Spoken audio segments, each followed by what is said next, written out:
Hi, my dear little ones. How are you all doing? I hope you're all doing well. So, today I'm here with a very famous book, a book that is loved by so many children, The Gruffalo's Child.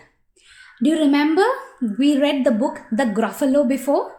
I'll share the link of that story over here. Do take a look at that too. So, this is the second part of that book, The Gruffalo's Child by Julia Donaldson. Shall we begin? What a beautiful book cover, isn't it?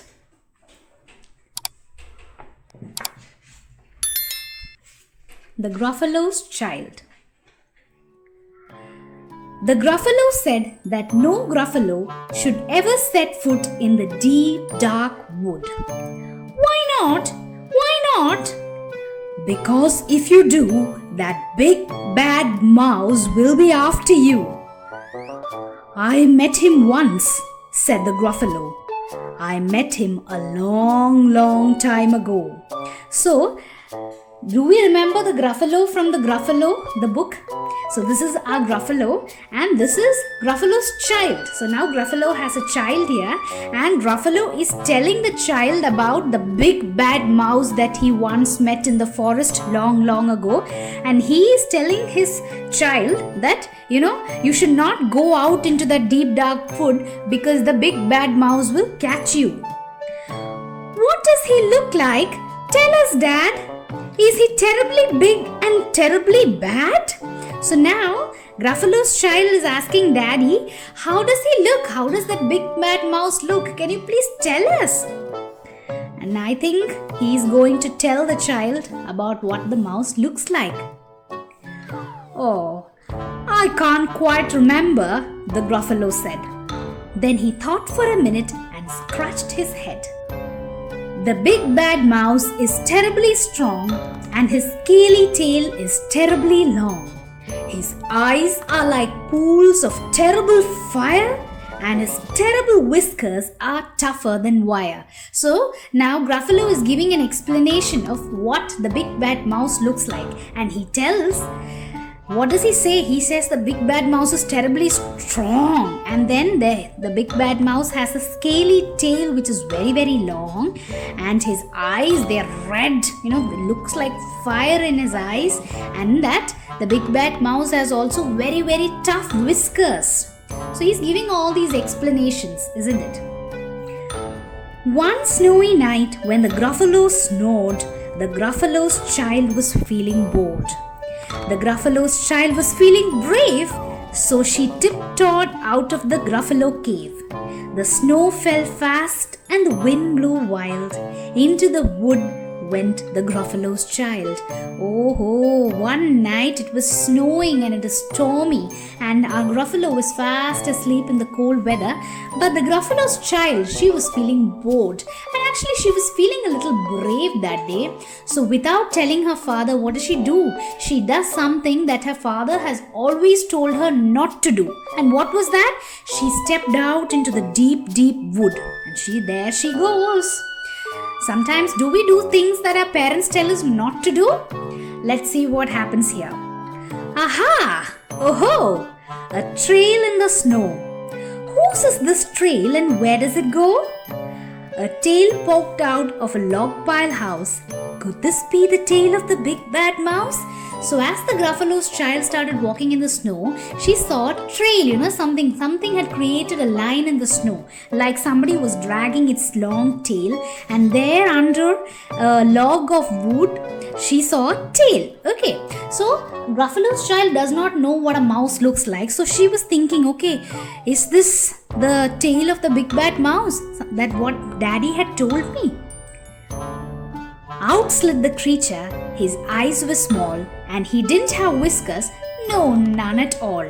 So the creature came out, and what is this, children? Is this a mouse? No, it's a snake, isn't it? And the Gruffalo's child understood that this is not a big bad mouse because it did not have any whiskers that her father had told her. You're not the mouse. Not I, said the snake. He's down by the lake. eating Gruffalo cake. Oh no. So the snake told her, no, I am not the big bad mouse, but the big bad mouse is there down by the lake. And what is he eating? He is eating Gruffalo cake. Now that can be a little scary, isn't it? The snow fell fast and the wind blew wild.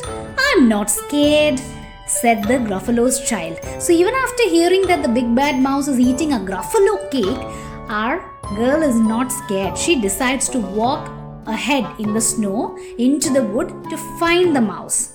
Aha! Oh ho! Marks in the snow. Can you see these marks? Something like somebody has walked in the snow, isn't it? Whose are these claw marks? Where do they go? Two eyes gleamed out of a treetop house. Could these be the eyes of the big bad mouse? Now can you see up above the treetop? Somebody is just peeping out.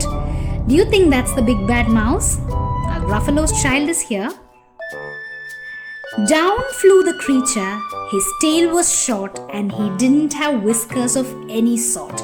So even this one didn't have any whiskers. So the Gruffalo's child understood that this is not the mouse. You're not the mouse. To who? Not I.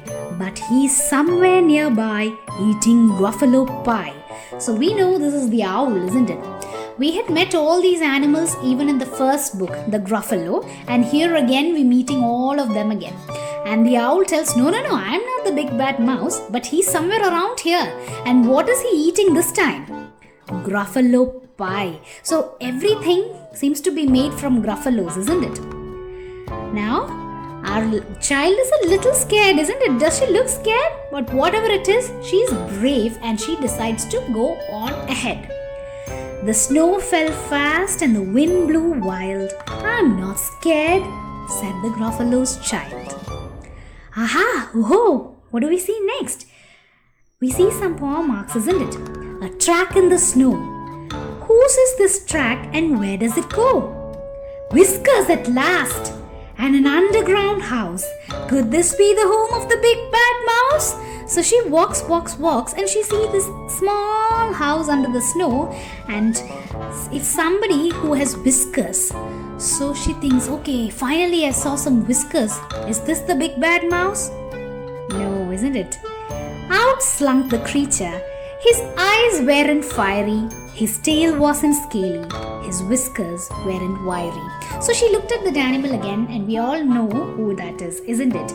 But is he not the mouse? No, he is not, because his tail is not very, prickly or scaly like her father had said. Then his eyes are just very simple and white. They are not that fiery eyes that her father had told her about. He had whiskers, but they were not that strong or wiry like her father had said. You're not the mouse. Oh no, not me. He's under a tree, drinking Gruffalo tea. It's all a trick, said the Gruffalo's child, as she sat on a stump where the snow lay piled. I don't believe in the big bad mouse. So now finally she's met all these animals and she's beginning to wonder if there is really a big bad mouse.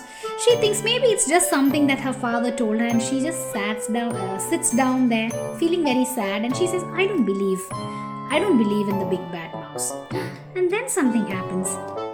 But here comes a little one out of his house. Not big, not bad, but a mouse at least. You'll taste good as a midnight feast. So just when she was thinking that, she saw a small cute little mouse just come out of his hole.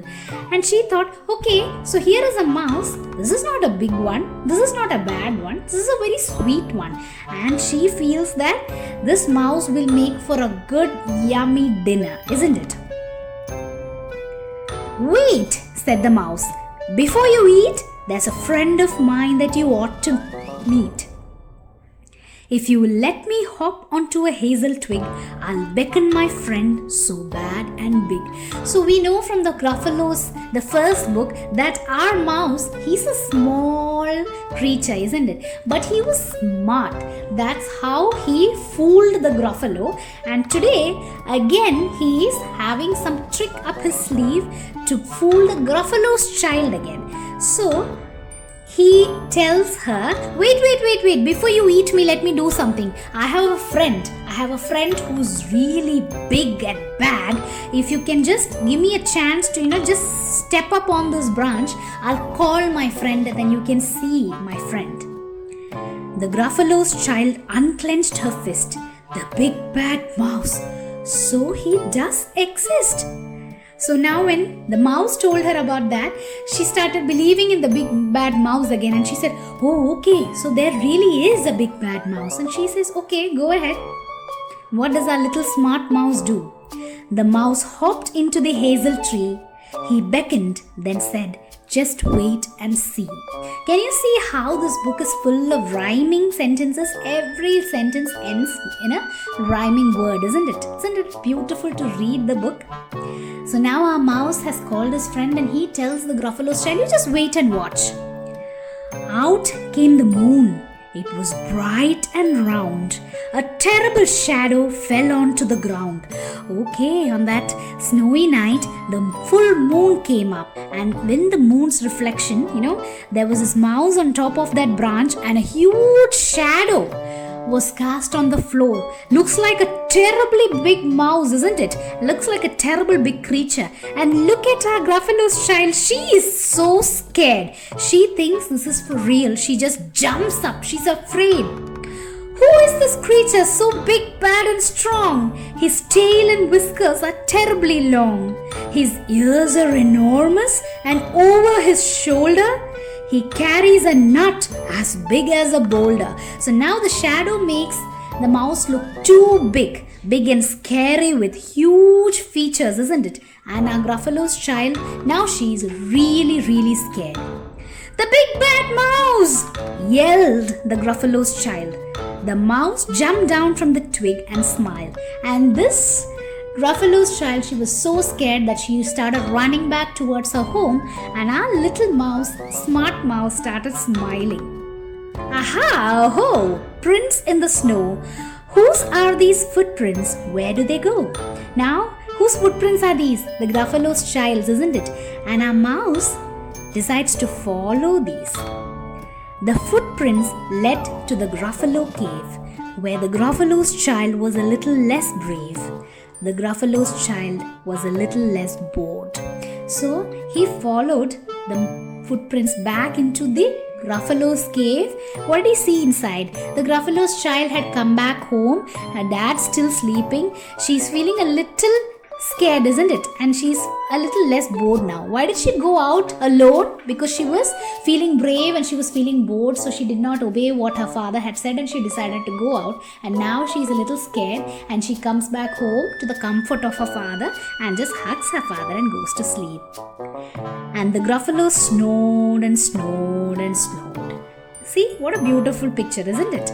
And what's a mouse doing? He's just sitting there outside eating his nut and being happy. Did you like this book, children?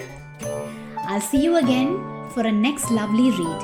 If you like this book, please hit the subscribe button and don't forget to hit the bell icon so that you'll be notified whenever I read a new book. Thank you.